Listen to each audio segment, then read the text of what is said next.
Central Guwahati নে ডিমৰীয়া,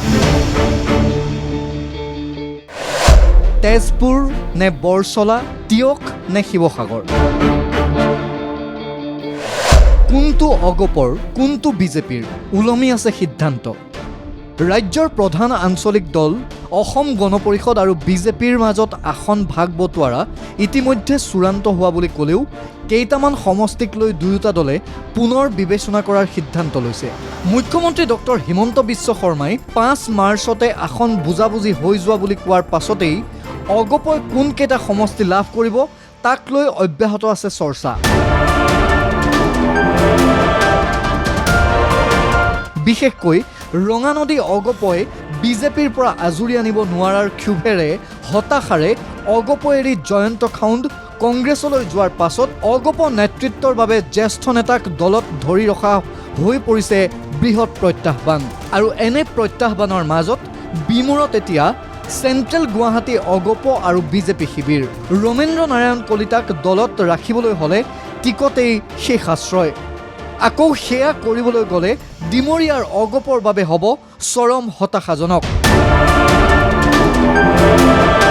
সম্প্ৰতি চৰম দুমোজাত ডিমৰীয়া চেণ্ট্ৰেল গুৱাহাটীৰ অগপ বিজেপিৰ দুয়োটা শিবিৰ। একে কাহিনী তেজপুৰ আৰু বৰছলাতো। অগপই কোনটো সমষ্টি পাব, তেজপুৰ নে বৰছলা? এইখিনিতে তেজপুৰ অগপক নিদিলে বিশ্বনাথ দিব লাগিব বুলি উঠা দাবীয়ে বিমূৰত পেলাইছে বিজেপিক।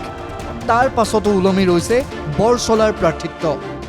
অংক জটিল কৰি পেলাইছে গোৰ্খা প্ৰতিনিধিৰ সমীকৰণে।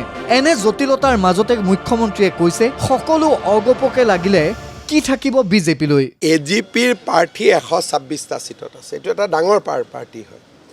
আমি দিম কেইটামান, তেওঁলোকে ইয়াৰ ওপৰত সিদ্ধান্ত ল'ব যে আমি বন্ধুত্বমূলকভাৱে খেলিম নেকি আৰু বা নেখেলোঁ, সেইটো অতুল বৰা ডাঙৰীয়াই উত্তৰ দিব। কিন্তু বিজেপিও এটা ডাঙৰ পাৰ্টি, আমি চবতেতো চিট দি থাকিলে লাষ্টত আমি কি কৰিব লাগিব।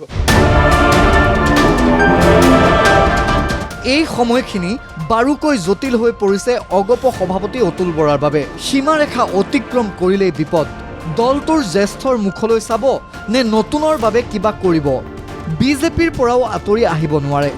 এনে সন্ধিক্ষণত সকলো কুল বজাই ৰাখি অতুল বৰাৰ স্বীকাৰোক্তি। মৃত্যুতাত থাকিলে এইবিলাকত অস্বাভাৱিকতা একো নাই। আজি ধৰক আমাৰ দখলত থকা সমষ্টিটো তেনে এটা ৰূপ ক'ৰবাত লৈছে।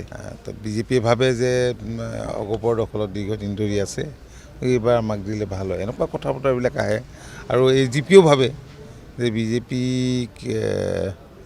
বিজেপি আগতে চিটটো আমাৰ দখলতে আছিলে, গতিকে আমাক দিলে ভাল হয়, এনেধৰণৰ কথা বতৰাবিলাক চলে। আমি সমষ্টি কিমান পাব পাৰোঁ সেইটোত আপুনি ইয়াত খাটাংকৈ ক'ব নোৱাৰিব কথাটো। এইকাৰণেই মই কৈছোঁৱেই ভোটিং বিহেভিয়াৰৰ কথা, সমষ্টিৰ জনগাঁথনিৰ কথা, জনগাঁথনিৰ ওপৰত ভোটাৰৰ ভোটিং বিহেভিয়াৰ। সমষ্টি তালিকা এখন দীঘল লোৱাটোত আমি খুবেই আগ্ৰহী নহয়। এইবাৰ আমি উইনিং পচিবিলিটি ক'ত হ'ব পাৰে বেলেগ বেলেগ এংগুলত, গোটেই কথাখিনি চাই মেলি আমি ঠিক ডিমৰীয়া, চেণ্ট্ৰেল গুৱাহাটী, তেজপুৰ, বৰছলাৰ সমানে এতিয়া টেনচন বঢ়াইছে টিয়ক শিৱসাগৰেও। অগপক শিৱসাগৰ দিলে কুশল দুৱৰীয়ে নামানে। কুশল দুৱৰীয়ে ডিমৌ অথবা শিৱসাগৰত নিৰ্দলীয় উঠি দিলে বিপদ বিজেপিৰ। এনে প্ৰেক্ষাপটত অগপই কৰেই বা কি? যি কি নহওক মুখ্যমন্ত্ৰীৰ মতে সকলো ঠিক হৈ আছে। মুখ্যমন্ত্ৰীয়ে কৈছে যদি যি ধৰণে এজিপিয়ে দাবী কৰিছে বা মোৰ লগত কিন্তু অতুল বৰা ডাঙৰীয়া এবাৰো কোৱা নাই, এইটো আপোনালোকেহে কয়। অতুল বৰা, কেশৱ মহন্ত, ফণীভূষণ চৌধুৰী, বীৰেণ বৈশ্যৰ লগত মই কথা পাতিছোঁ, একজেক্টলি 15 মিনিটত আমাৰ কাম হৈ গৈছে। বাকীটো কোনেওতো তেওঁলোকে কোৱাও নাই। এইটো ক'ৰ পৰা ওলাই থাকে মই নাজানো। সেইটো তেওঁলোকৰ মাজত বিসম্বাদ কিয় কৰিব লাগে? উঠিব দিলেই হ'ল নহয়। মইতো খুব ধুনীয়াকৈ কৈ আছোঁ যে উঠিলে হ'ল যাতে দলটো শক্তিশালী হৈ থাকে। আমাৰতো এজিপিৰ প্ৰতি অজস্ৰ শুভকামনা আছে, সেইকাৰণে মই এজিপিক কোনো কথা জোৰ কৰাই নাই।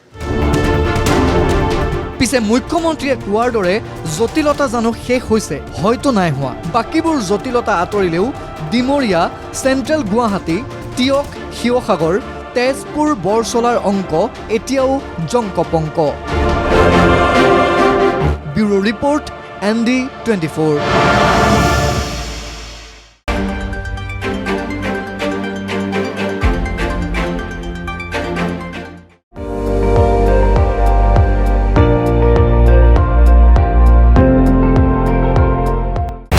আপুনি চাই আছে ND24, সৰ্বশ্ৰেষ্ঠ নহয় সৰ্বোত্তমৰ দৌৰত।